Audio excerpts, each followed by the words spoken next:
Maka dalam salah satu sumber dikatakan bahwa ketika mereka ingin membuat kehancuran satu kampung, satu desa, satu kaum, itu mereka hanya mengirim satu orang dan itu cukup untuk menghancurkan satu kaum tersebut.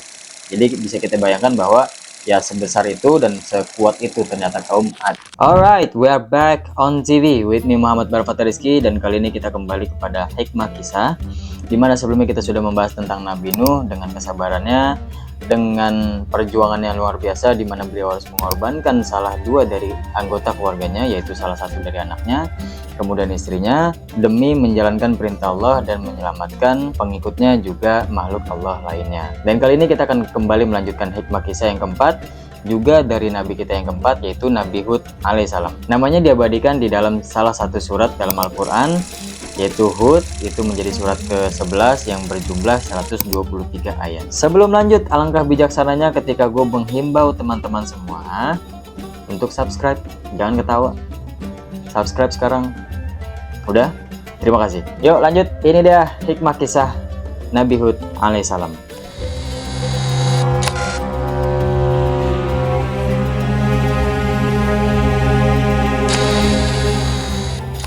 Nabi Hud lahir di Hadramaut, itu terletak di bagian utara Yaman dan Oman. Banyak pendapat kalau beliau tinggal di daerah Al-Ahqaf dan lahir di tengah peradaban kaum Ad. Dan beliau lahir pada tahun 2450 tahun sebelum Masehi. Beliau merupakan keturunan langsung dari Nabi Nuh alaihissalam, di mana beliau adalah cucu dari Nabi Nuh yang keturunannya atau nasabnya itu dari Sem. Sem itu yang kita jelaskan sebelumnya, itu salah satu anak dari Nabi Nuh alaihissalam. Dan gue tidak mendapatkan riwayat yang jelas, riwayat yang tegas mengatakan bahwasanya beliau mempunyai istri atau tidak, mempunyai anak atau tidak, karena di salah satu kisahnya itu diceritakan bahwasanya ketika Nabi Hud itu berdakwah untuk kaum Ad, karena kesombongannya dan lain-lain, mereka menyombongkan bahwa dengan bilang kepada Nabi Hud bahwasanya mereka bisa melahirkan 1000 anak dalam satu hari, dalam satu malam. Maka dari situ Nabi Hud kesal, kemudian berdoa kepada Allah untuk memandulkan wanita-wanita di sana. Dan pada saat itu mandullah mereka. Jadi mungkin dari cerita itu bisa disimpulkan bahwa Nabi Hud alaihissalam ini tidak mempunyai istri dan anak, karena yaitu tadi mandul gitu. Kisah beliau disebutkan 18 kali dalam Al-Quran, dan 7 diantaranya adalah menyebutkan nama spesifik nama beliau, Nabi Hud. Dan beliau wafat pada tahun 2320 tahun sebelum Masehi, yang kurang lebih kalau kita hitung-hitung tadi lahirnya itu 2450, kemudian selesainya atau wafatnya di 2320, itu yang itu menjadi kurang lebih umurnya itu 130 tahun. Dan kira-kira apa sih hikmah yang bisa kita ambil dari kisah Nabi Hud alaihissalam? Ini dia hikmah kisah Nabi Hud alaihissalam.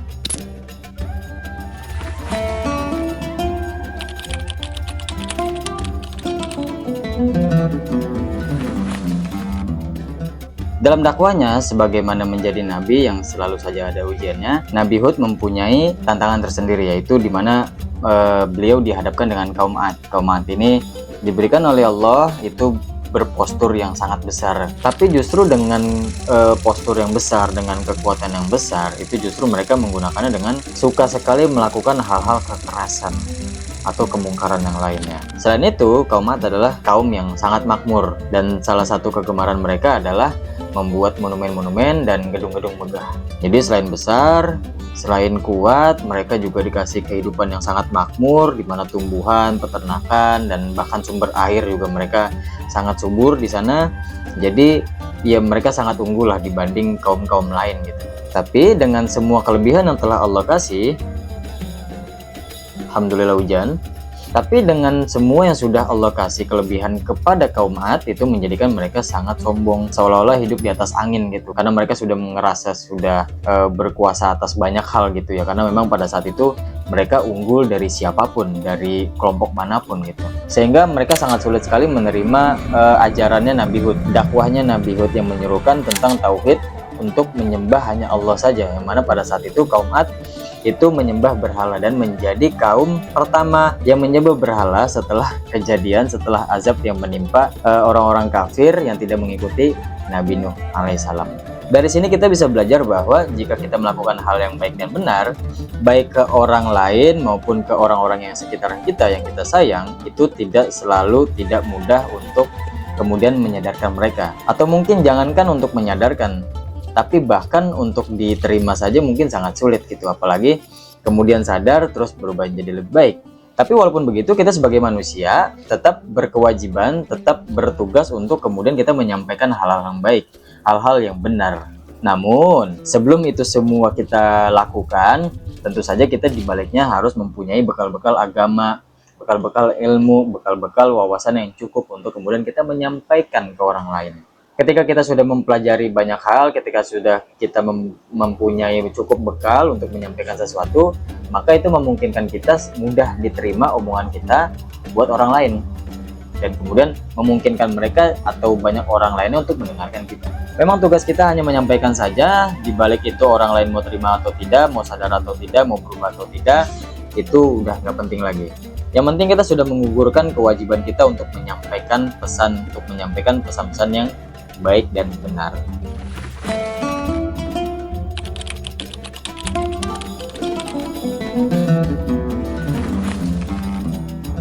Seperti tadi yang sudah gue sampaikan bahwa kaum Ad adalah kaum yang berbeda dengan kaum yang lain. Maka dalam salah satu sumber dikatakan bahwa ketika mereka ingin membuat kehancuran satu kampung, satu desa, satu kaum, itu mereka hanya mengirim satu orang dan itu cukup untuk menghancurkan satu kaum tersebut. Jadi bisa kita bayangkan bahwa ya sebesar itu dan sekuat itu ternyata kaum Ad. Dan selain kekuatannya dan sumber daya alam yang mereka punya yang sangat subur dan makmur, mereka juga mampu melahirkan banyak sekali anak dalam satu malam, yang itu menjadikan subur sumber daya alamnya dan juga subur dalam sumber daya manusianya gitu. Jadi sangat produktif mereka itu. Tapi dengan semua yang telah Allah berikan kepada kaum Ad, yang membuat mereka kemudian sombong. Sama lah kayak kita sekarang, kalau kita udah punya semuanya, itu ya cenderung lebih ke sombong, cenderung lebih ke melakukan hal yang negatif gitu ya.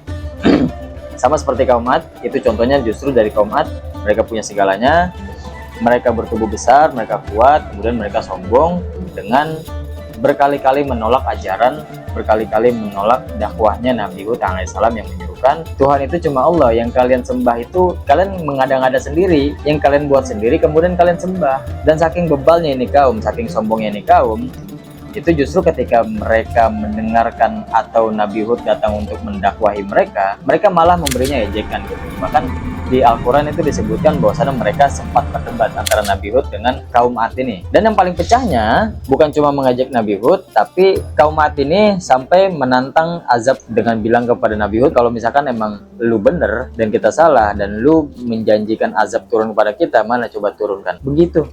Nantangin. Padahal sebelumnya kalau misalkan mereka bisa belajar, banjir yang sebegitu besar yang menewaskan, yang memusnahkan orang-orang kafir pada saat itu, ya orang-orang yang menyembah berhala juga persis seperti apa yang mereka lakukan. Dan dari situ kita tahu endingnya bahwa Allah menurunkan azabnya dengan nyata. Allah menciptakan angin yang sangat besar. Pertama awan yang begitu hitam, pekat, kemudian mereka menyangka itu adalah akan turun hujan. Kemudian Allah ciptakan atau Allah turunkan angin puting beliung yang sangat besar. Selain besar, angin tersebut juga sangat dingin, yang kemudian dengan besarnya mereka, dengan kuatnya mereka itu tidak bisa bertahan apalagi selamat dari angin tersebut. Maka pada saat itu musnahlah mereka para kaum Ad kecuali Nabi Hud dan pengikutnya. Dari sini kita bisa belajar bahwa zaman sekarang pun bisa kita ambil contoh, banyak sekali orang dengan kuasanya, orang dengan kekuatannya, dengan hartanya, dengan powernya dan lain-lain, itu tidak menjadikan mereka manusia yang dapat membantu banyak orang, dapat berguna untuk banyak orang, dapat membawa manfaat dimanapun ia berada. Malah justru sebaiknya malah berbuat yang semena-mena seolah tidak ada Tuhan yang mengatur di atas. Tapi begitulah umumnya manusia, walaupun sebenarnya pilihan aja, lu mau sombong, mau arogan, mau merugikan orang dan lain-lain, itu pilihan aja. Tapi ketika kita pengen sombong, kita perlu ingat sejarah bahwa tidak ada satu orang pun yang sombong itu yang bisa dapat meninggikan derajat mereka.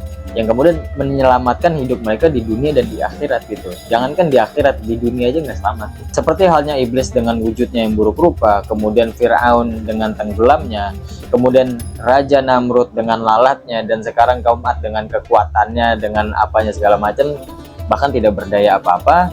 Dan Allah memusnahkan mereka dengan cara yang paling sederhana.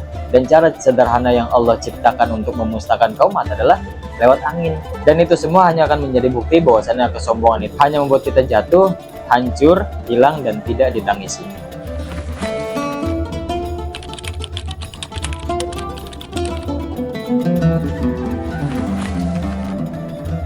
Tapi pernah nggak sih kalian berpikir bahwa apa yang sudah terjadi di zaman dahulu, kemungkarannya, keburukan, dan lain-lain itu sangat banyak terjadi di zaman sekarang juga?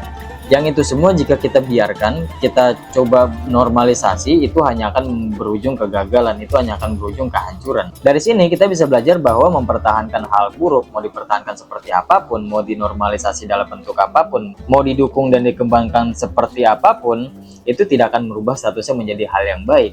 Tetap itu menjadi hal yang buruk yang kemudian kita tahu ujungnya akan menghancurkan, akan merusak.